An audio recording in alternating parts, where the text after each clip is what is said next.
Video today. I'm just gonna have a straight talk with you guys and sort of see how this video performs. Okay, cool. So how to gain confidence, or how I gain confidence. Number one, I worked on my physique.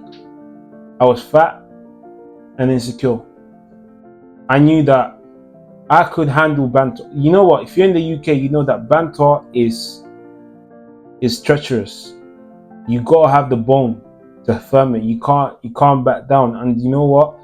You go weak on these motherfuckers, they're gonna come at you with everything they've got. So you just have to find a way to just sustain it. So I knew that, you know what, I can handle most of it. But you see, when you start talking about my weight, it was a wrap, bro. Can't lie. It was long. It's so real. It was. I wouldn't show it, but that one there hit home because I knew I could do something about it. Everything else, I knew. Listen, I can only do what I can do. Do you know what I mean? But you see, the one that when you can do something about it and you're not doing it, and not just that, but you know you're supposed to do it, so it even hurts more. I was like, So that's when I said, you know what, let me start working on the things that I know I can change. And yeah, losing my weight was one of them. So I started losing weight, I started building muscle, and as time went on, I started to gain the confidence because I liked how things were coming along. So number one was definitely change your physique. You're not confident. Have you seen your physique? Like, are you comfortable with how you look at yourself in the mirror? You've got to like yourself first. You don't like you, who else is gonna like you? You know what I'm saying? And I've come from a place where I know what it's like to be rejected by everything and anyone. So I'm not in the business of being accepted by anything or anyone. I don't really care. But if you can't accept yourself, then you've got a problem. So that's step one. You gotta work on your physique. You gotta be able to look at yourself in the mirror and accept who you are. Accept your looks, your good things, the bad things. That's you. That's who you've got till time's done. Make your peace with it and make the best out of it. You can cry and say, but this and that or this, or just do the best you can with what you've got. Cool. So that's number one. Number two is you want to work on your mindset. Now, when I mean mindset, I mean you want to make sure that you're aware of the fact that I knew that, like I said, when things or people were saying things to me, I knew, like, why is it getting? It's like, if someone's words can get through to my emotions, don't get me wrong, I'm human, but I also realized, is there a way to make this not as heavy as it looks? Or is there a way to strengthen that? Is there a way to strengthen my defensive towards these words?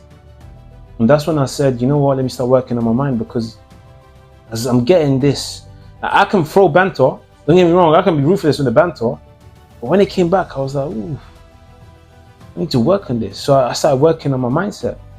And I started to realize a lot of things are just there.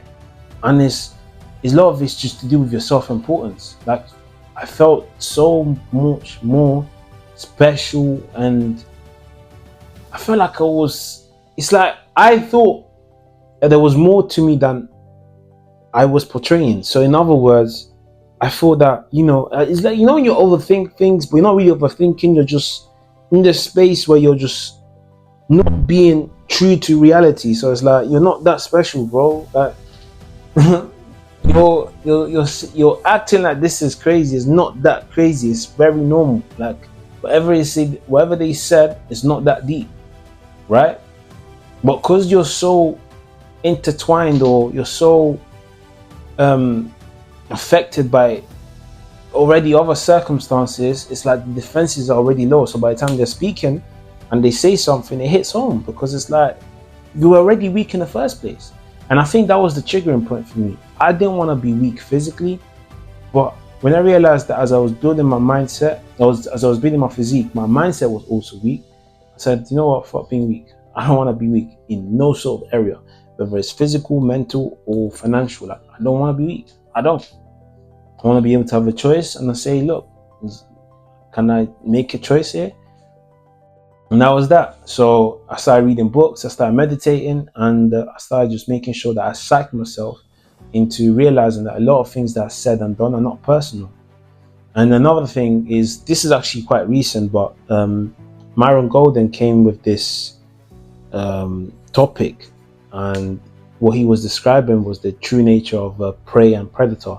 So as human beings, there's animals, there's preys, like gazelles, there's giraffes, and you can see the difference between a prey and a predator is, of course, one preys and one is the person that catches or the animal that catches. But the main difference is the eyes. So when you're looking at a prey, the eyes are diluted, so they're looking in their surroundings because that's how they survive, that's how they keep themselves safe. They can't look directly. Imagine a giraffe was to be able to just look straight, they'll always be caught out, right? So a lot of times, in order for you to identify a prey and a predator, to see what they can look at, if they look at their surroundings, a lot of times that just means that they're prey. Predator, however, just looks straight because that's where the food is, right? So they're just looking right in front. They're just focused, and use the analogy to describe the different type of headspaces you can be as a man, human, or woman. And the headspaces, you can be on prey mode where you're letting circumstances eat you alive, or you can be in predator mode where you're chasing your target, you're after your goal, you're focused. And I think psyching myself every day, every morning into being a predator is what translated in many other areas in terms of confidence too. So now, when I'm not thinking of confidence, I'm like, bro, I'm not gonna lie, like, it's hitting home because I'm realizing that I need to be hungry for it. Like, not just hungry, but I need to be aware of the fact that you're in the jungle, bro.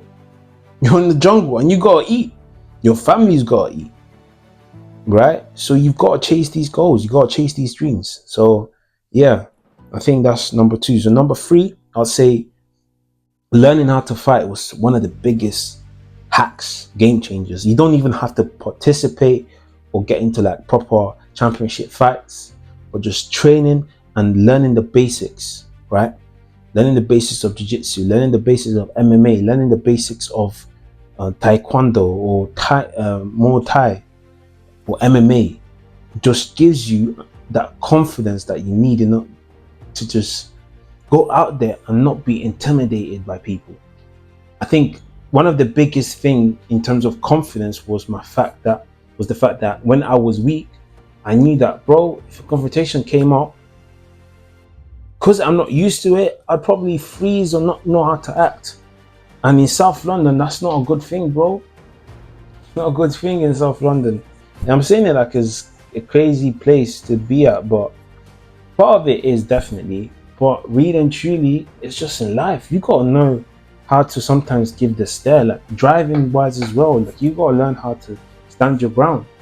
If you don't stand your ground, everyone's gonna walk all over it. Literally. You know what I mean? Like if someone's walking past or they focus. You remember you're surrounded by predators. The predators sense blood. You're a prey, bro. They'll prey. They'll grab you. So yeah, that's when I learned that, you know what? Let me psych myself. Let me learn how the basics on how to fight. And look, sometimes all I need is a stare. And it's never like I like fighting. I don't fight. I don't need to fight no one.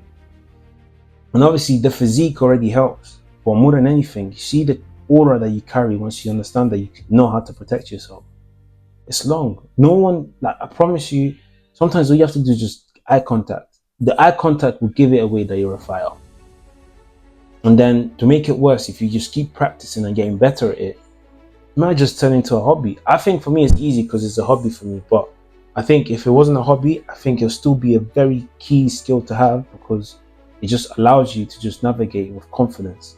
And I think these are the three things that made me a much more confident person than what I used to be. And just to reiterate, the person I used to be was a pussy. I was a pussy, I'll be so honest. I always had something in me that said, nah, I was a rebellious pussy, but I was still a pussy. I don't think I was actually, no. I'd done some brave stuff, but there was part of me that was able to allowed people to take advantage of me. So I wouldn't say I was a pussy, but I allowed people to take advantage of me. And that stopped when I realized that not just only building my confidence, but building my mindset and my self-love led me to a place where I was like, you're not about to take the piss out of me. I was just buying you this. I know.